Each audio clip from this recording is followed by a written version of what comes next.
Danny, thanks for speaking with us. The news has just broke that our talisman Kabongo Tshimanga has been sold to Chesterfield. I'm sure you're disappointed. I'm sure the supporters are disappointed. Are you able to comment on the deal and how it came about? Yeah. Shortly after we lost Sorba, we knew the writing was on the wall in terms with cabs. And so, we got cabs in, we sat him down. We didn't really want a Dutch auction. And so myself and the chief exec, we presented him with what our terms would be. And we had a discussion with him in terms of any interested parties. That was way back in March and April. It was set at a figure that we hoped would perhaps drive away nuisance clubs who make inquiries but really probably haven't got the finance to follow it up. And it was more aimed at the Championship and Division 1 clubs, if I'm honest. And the one thing we've always wanted to do with our players is honest. There has to be a valuation, of course, for the player, but there has to be an agreement also for all parties. So it's good for the club, good for the player, and it's fair all round. And that's really how it stood until last weekend. Really, we'd had no inquiries. With obviously there's been a lot of interest on social media that perhaps Bolton's and other clubs were interested in, but nothing that was tangible. There was a few bids last year which were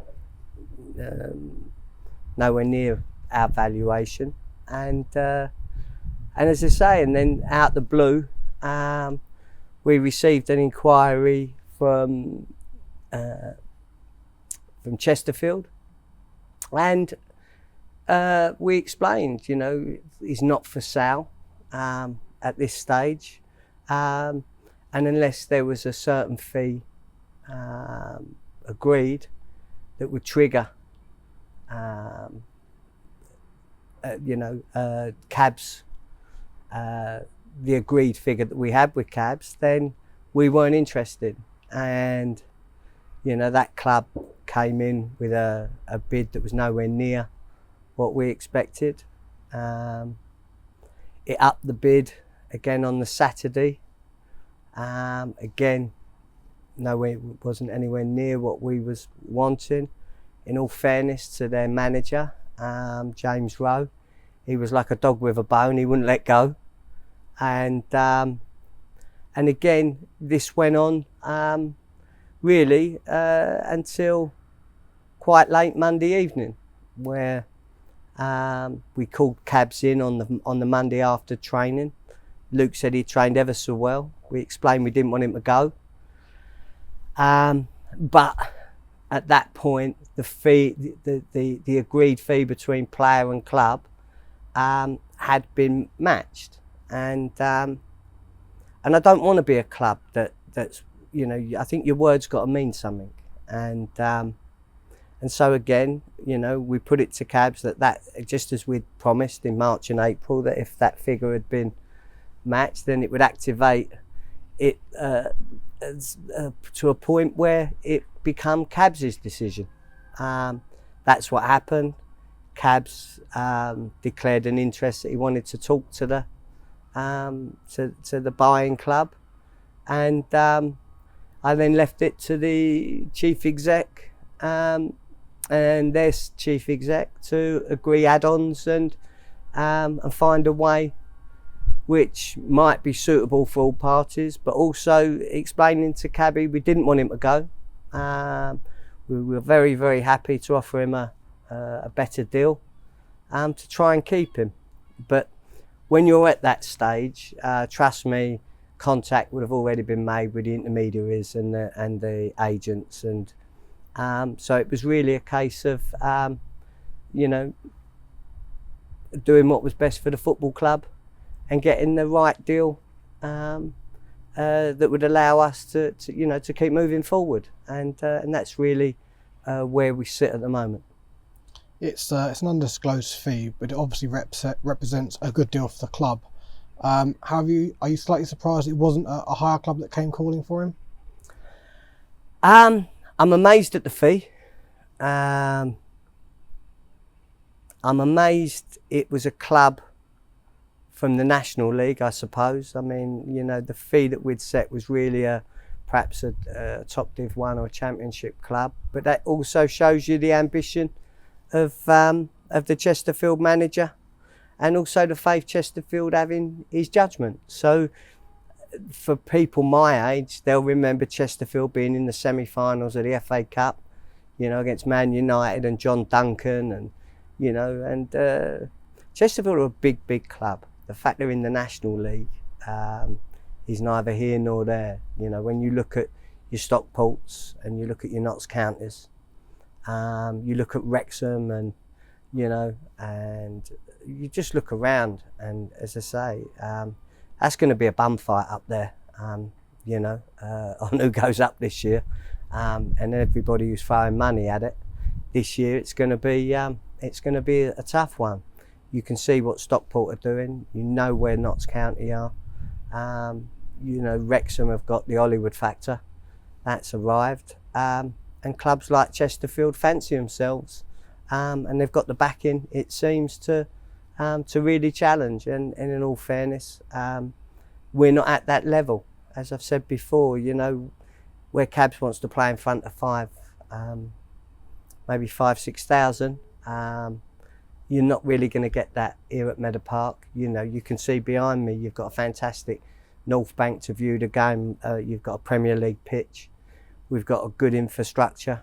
But we're not going to come opening day. You know, we've got 350 season tickets. And as you know, Wrexham have gone over 5,000. Notts County have gone over 3,000, I think. Chesterfield are flying. Stockport are flying. And at the end of the day, he made a decision, and I respect it. You know, he's done great for us, but we've done great for him as well. And yeah, so they obviously, you know, the timing couldn't be any worse. I mean, 10 days before the season starts. But again, we have to be true to our word. Chesterfield handled everything impeccably. As I say, their manager's very ambitious. He wouldn't let go. And the final fee that was agreed, you know, is an amazing fee for a National League team, especially to you know, to get that type of deal done with a fellow National League team. So hats off to Chesterfield. In terms of ourselves then, Dan, the sale of Kabongo leaves us just with one recognised striker in Tyrone Marsh. I'm sure the supporters will be wanting to know if there'll be reinforcements coming in to bolster the attacking options. Yeah, there's we've been after a multitude of strikers for a while. We didn't want to let Cabby go. We still wanted to add to the forward line. So instead of looking now for one or two extra, we're now, you're not going to replace Cabs with one, with an extra striker. You know, we're going to need to sign 2 or 3, and we're going to have to do it quickly. As I sit talking to you, there's one coming in the building, which we've been after for a while. He would have been coming in the building regardless of whether Cabs was going out of the building, because our interest in him has been going on for weeks now. So yeah, I would imagine that will get done perhaps prior to the Hitchin game, and if all goes well, Luke might look to give him 45, but as I say, that's if all things go well. And you just touched on it briefly. I think you mentioned 350 season tickets sold so far. I mean, when you're competing with the likes of Wrexham, Chesterfield, Notts County, who are selling them in their thousands, you have to put in perspective where we are and where we sit. And I guess expectations must also be managed to ensure we don't get ahead of ourselves, as you know, we have to fight for everything in this division. Yeah, I think we're at roughly about 270 season ticket renewals. And you've got to remember there are discounted prices of £149, and I think we're around about 30 or 40 of the season tickets that are priced at 220. So as you can see, it's not going to go far. But as again, in everything that we do, we have to be, we have to try and make the penny stretch, and we have to be smart in, with the partnerships that we have, in all the other things we do, with the Astra pitches that we've built, and so yeah, is it easy? No, of course it's not. But come, August 21st, we'll be competitive. We'll have, we'll have a good squad. Luke's worked ever so hard. Charlie Hunter, the chief executive, he's never off the phone. And like all of us, this is a real hard-working club. You don't get to the top table in National League with our crowds unless you're, if you're incredibly hard-working from bottom to top, and we're certainly that.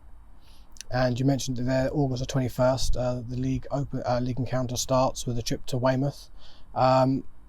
Hopefully a decent following by the Wood Army, and obviously it'll be exciting for all to get back and seeing competitive football again. Yeah, as I say, we've got a big 10 days, but we'll go to Weymouth, with confidence. It's a good squad, and although Cabby's gone, we'll expect to have 2 or 3 in the building by then. We've made some good signings. Jacob Mendy, has done fantastic during pre-season. Connor Smith's done great. Josh Reese is a good acquisition.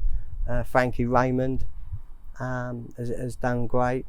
It wasn't long ago we brought Tyrone Marsh back. Will Evans has slotted in seamlessly. Dave Stevens has come back like a man possessed, so he's been like a new signing. And we've got everybody fit. So by the time we get to that game, we'll go down there. Everyone knows you play Boreham Football Club. We're a well-run club. Our squad's competitive, and you're in a game. We've been to the playoffs in 2 of the last 4 years. We've been to Wembley. We lost out in the semi-final up at Harrogate, who went on to win it. We were slightly disappointed with ourselves last year, finishing 14th, but that tells you how far we've come. When you're dealing with some of these big ex-league clubs, you have to see their infrastructures. It's incredible. They're at the hub of their communities. Again, with Boreham, we're a lot of clubs' second team. So if you're an Arsenal supporter, or a Spurs supporter, or Chelsea, or Watford, and we're often, we're often the non-league club that they might pop down and see half a dozen times in a season. When you go to Chesterfield and Stockport and Notts County, they are the clubs, and again, this year's going to be even harder. You've got Grimsby who've come down, Southend have come down. You go back to the 70s. I know we knocked Southend out the FA Cup in the last FA Cup run.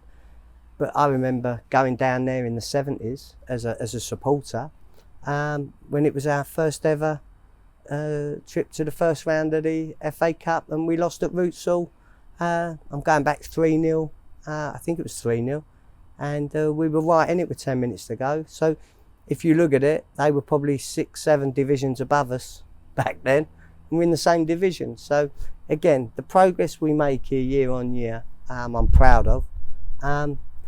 But unfortunately for us, it doesn't mean we can always keep hold of the big clubs. And as you can see, even with, say Aston Villa, for instance, and a Grealish,